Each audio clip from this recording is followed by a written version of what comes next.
علم کی ارے بولو برکت ہے. اس لیے میں نے شروع میں شعر کیا پڑھا؟ زندگی مانگو کسی سے نہ محبت مانگو، تخت مانگو نہ کوئی تاج و حکومت مانگو، جھوٹی دنیا ہے یہ دنیا کی نہ شہرت مانگو، صرف اللہ سے تم علم کی دولت مانگو. کیوں حافظ صاحب؟ تخت و تاج نہیں مانگو. میں میرے اسٹائل میں کہتا ہوں، نیتا گری والے اسٹائل میں، کہ تخت و تاج کی آج کوئی حیثیت نہیں ہے، کس کو بھی مل جائے گی کرسی. ارے بولو نا یار. ابھی پہلے اپنے پاس اپنے مہاراشٹر کی کرسی کس کے پاس تھی معلوم آپ کو؟ بولو شرمامت. رکشا والے کے پاس. نہیں فیکٹ ہے یہ، کوئی ایسا مذاق وذاق نہیں ہے. مہاراشٹر کی کرسی آٹو رکشا والے کے پاس تھی، دلی کی کرسی جھاڑو والے کے پاس تھی، اور ابھی ملک کی کرسی دیکھو کتنی جلدی بولیں گے. دیکھو بولو کس بات. وہ تو خود کہتے ہیں فخر سے کہ بھائی بہنوں میں نے پلیٹ فارم پر کئی سال تک چائے بیچا ہے، آج تک کہ وہ پلیٹ فارم ملتا نہیں. تو میں کیوں کہہ رہا ہوں؟ ایک دم سادے انداز میں سمجھا رہا ہوں کہ زندگی مانگو کسی سے نہ محبت مانگو، تخت مانگو نہ کوئی تاج و حکومت مانگو، جھوٹی دنیا ہے یہ دنیا کی نہ شہرت مانگو، صرف اللہ سے تم علم کی دولت مانگو. کیوں علم مانگو؟ تو میں آگے کہتا ہوں کہ علم انسان کی اوقات بڑھا دیتا ہے، علم سوئی ہوئی تقدیر بولو جگا دیتا ہے. علم سیکھو گے تو تقدیر سنور جائیں گی، زندگی ورنہ اندھیروں میں گزر جائے گی. علم جس کو نہیں منزل وہ کہاں پاتا ہے، ٹھوکریں راہ میں کھا کھا کے ہی مر جاتا ہے. ابھی 26 جنوری گئی نا، کیوں 26 جنوری کو احمد آباد میں میرے ہاتھ سے جھنڈا لہرایا گیا جمعیت علماء کی طرف سے، بڑا شاندار پروگرام تھا.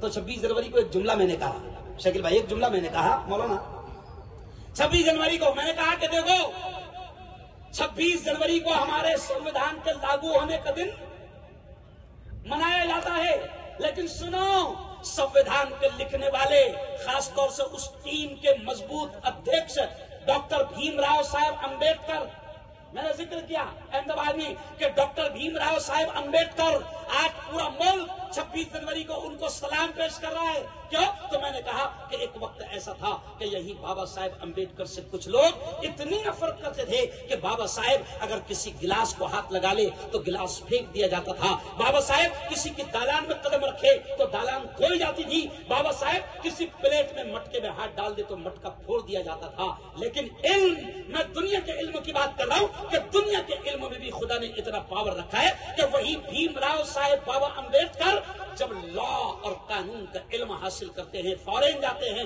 اور پھر ہمارے ملک کے سنویدھان پر کام کرتے ہیں، تو نفرتیں کرنے والے بھی 26 جنوری کو ڈاکٹر بابا صاحب امبیڈکر کو سلام ٹھوکتے ہیں. کائے کا پاور ہے یہ؟ ارے بولو نا ہے علم. ابھی تمہارے علاقے میں کوئی نور الحسن ہے؟ بھنڈارا کہاں پر ہے؟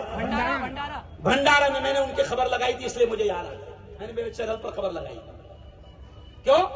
ہمارے پاس میں قیصر بھائی ہے، یہ آئی پی ایس افسر، U P S C, M P S C, ہم منع نہیں کرتے، بالکل کمپٹیٹیو ایگزامز میں حصہ لو، مقابلہ کرو. اور کیوں؟ سنو یہ جملہ، میں کہتا ہوں کہ مولانا عجیب بات یاد آ گئی کہ اللہ نے قرآن پاک میں سب سے پہلے حکم نماز کا نہیں دیا، زکوٰۃ کا نہیں آیا، روزے کا نہیں آیا، حج کا جنید صاحب حج کا نہیں آیا. آپ کی توجہات کی برکتیں رہے گی کہ حج کا نہیں آیا قرآن میں پہلا حکم، حالانکہ روزہ اتنی بڑی عبادت ہے. او میری بہنوں، او میری بیٹیوں، ابھی کچھ دنوں کے بعد میں آپ روزہ رکھیں گے، اتنا بڑا عمل ہے روزہ کہ اللہ کہتا ہے جو میری بندی، جو میرا بندہ میرے لیے بھوکا پیاسا رہے گا، میرے لیے روزہ رکھے گا، اللہ کہتا ہے اے محمد مصطفیٰ کہہ دو کہ روزے کا بدلہ میں خود ہوں. تو کتنی بڑی عبادت ہے، لیکن روزے کا حکم پہلے نہیں آیا. حج بڑی عبادت ہے، اللہ کہتا ہے کہ جو کوئی بندہ میری بندی حج کر کے آئے گے تو میں ان کو ان کے گھر ایسے پاک و صاف کر کے لوٹاؤں گا، ایسے ان کے گناہوں کو ختم کر دوں گا جیسے وہ آج ہی ماں کے پیٹ سے جنم لیا. ارے بولو، لیکن حج کا حکم پہلے نہیں آیا. سب سے پہلے جو آرڈر آیا نا، جو آدیش، جو سندیش آیا نا، جو فرمان آیا، وہ کیا تھا؟ اقرا بسم ربک الذی خلق خلق الانسان من علق۔ سب سے پہلا جو آرڈر آیا، سب سے پہلی جو آیت اتری وہ کیا تھی؟ او میرے بیٹو، او میری بہنوں، سب سے پہلی آیت تھی اقرا بسم ربک الذی خلق، کہ اللہ نے حکم دیا کہ پڑھ اس رب کے نام سے جس نے تجھ کو پیدا کیا ہے۔ سب سے پہلے حکم آیا شکا۔ کیا حکم آیا؟ شکا، مراٹھی میں تعلیم حاصل کرو، پڑھو۔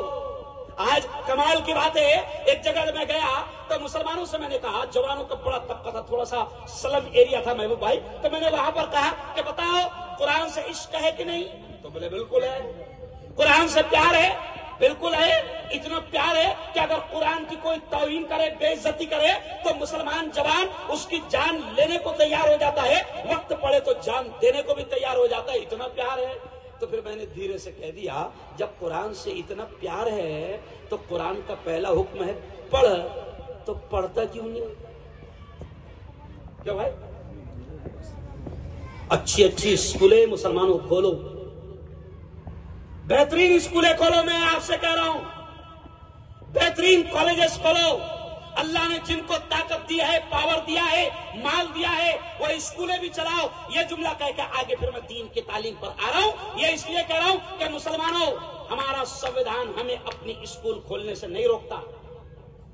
کھولو اسکولوں کو، اپنے اندر میں لو۔ مفتی صاحب، آپ کے بچے بھی اسکول پڑھتے ہیں؟ اللہ کا شکر ہے آج مولانا حافظ صاحب، عبد المتین صاحب، اللہ کا شکر ہے کہ تقریباً